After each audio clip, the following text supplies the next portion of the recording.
Today I want to tell you about 5 things I am going to watch for with Ohio State at Minnesota, and yeah, we got to get into it. What's up, kinfolk? It's RJ Young. I am not on a step mill. I don't know why Honore and James are in the shot.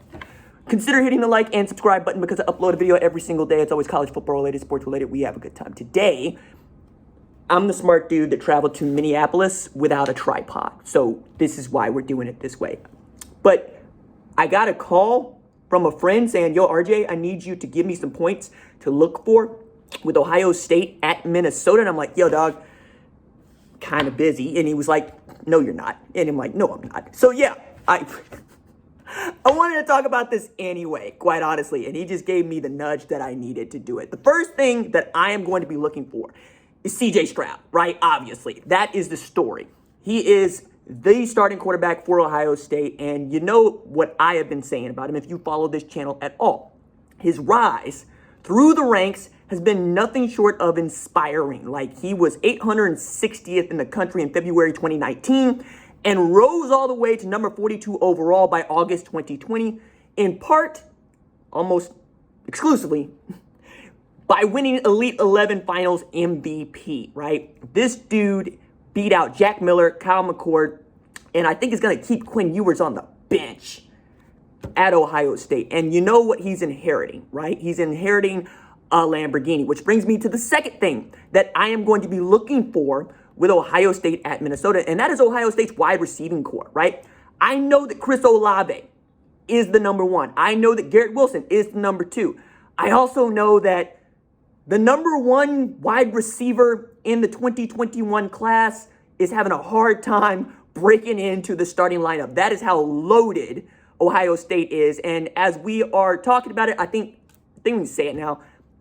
It is the most talented wide receiver group in the country. And you have an opportunity here at Ohio State to do what Alabama has done in the last couple of years. And that's a huge thing for me watching Ohio State football, because they have not put a first-round wide receiver into the draft since 2007. That year they did it twice, Ted Ginn Jr. and Anthony Gonzalez.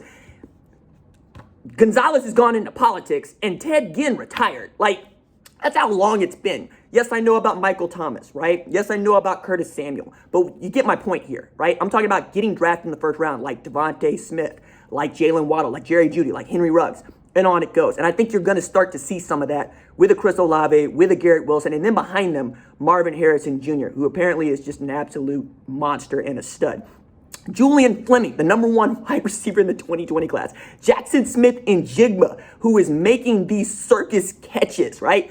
It's such a deep wide receiving core that I don't know that we're going to get to see a whole bunch of what I want to see at number 3, which is the running backs, right?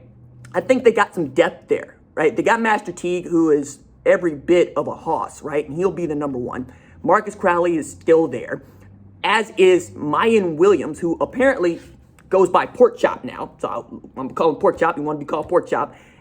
And then you got the dude that I am most impressed by in that running back room to date, Travion Henderson. I look at Travion Henderson and I see the next iteration, the next evolution of Christian McCaffrey, okay? You're going to be able to do any number of things with him. And this is a guy that has an opportunity to leave Ohio State as the best tailback to ever play there. I know I'm saying a bunch there, right? I know that Archie Griffin has 2 Heismans. I know that Ezekiel Elliott helped him win a national championship. I know that J.K. Dobbins rushed for over 2,000 yards. I'm still saying it. Like, I put these things in front of them because I think that's what they can achieve. Whether or not they achieve it is totally up to them. But the talent is there, and that's kind of the point here. The most talented tailback on the roster for me right now is a true freshman who might not get that many carries, but is a guy that Ryan Day has said, I got to play him. It's too hard to keep him off the field. He's that good. And then across that offensive line, they're going enormous, like DeJuan Jones at right tackle. What? That man is enormous. That's going to be so much fun to watch. So CJ Stroud's going to obviously have to orchestrate all of this against what I think is going to be a pretty stout defensive front.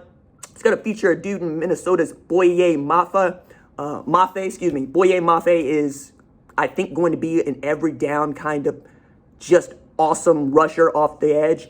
He can pass rush. He can stop the run. I'm going to watch for a bunch of that. The other thing I'm going to watch for is who's going to help Muhammad Ibrahim actually go at Ohio State, because you'll know that Muhammad rushed for at least 100 yards in every game that Minnesota played last year. They weren't a good football team, though. And a lot of that is because they didn't have a lot at wide receiver. I want to see, can Daniel Jackson, can Chris Autumn-Belt, can those guys step up and be what Rashad Bateman and Tyler Johnson were for Tanner Morgan at one point in time? You'll remember 2019, Rashad Bateman had like 60 catches for like 1,200 yards, right? Tyler Johnson had like 80 catches for like 1,300 yards.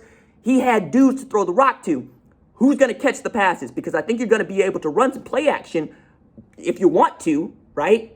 And go at that Ohio State defensive backfield that's also going to get tested at the linebacker position, because while they might have some older guys there, they are inexperienced at that position, right? You're asking a lot of guys like Taraja Mitchell, to say nothing of whoever's going to be on the back end trying to cover for them and who you're going to have playing in that bullet role. So I think we want to see Kerry Combs' defense not just stop the run against a very good running football team, but look like the 2019 secondary that we saw with Jeff Hafley, which is shut down everybody, shut down everything that moved, right?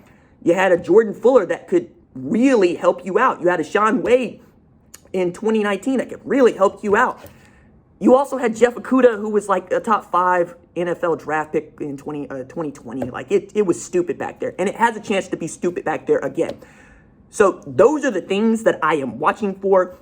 Hopefully, I'll be able to talk about what happened, on the channel a little bit later. I'm going to be covering the game for Fox Sports. Go download the Fox Sports app, where you'll be able to read what I write about the game. And I'm really excited about some stuff we're working on here. And this is 100% why I wanted to join up and why we are here, right? It is because Fox is like, yo, RJ, let's do the college football thing. And I'm like, yes, let's do the college football thing. And so we're doing the college football thing.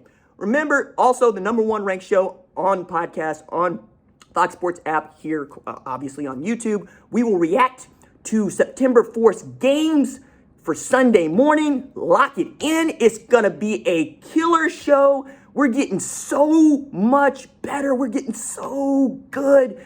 You want to be on if you're not already. And for those of y'all that are shouting out the Deion Sanders interview, you get me. You understand. You know that this was a tremendous deal for all of us, right? That was so dope. That was so dope. And we're going to get to do so much more of it. All right. That is it for me. Deuces.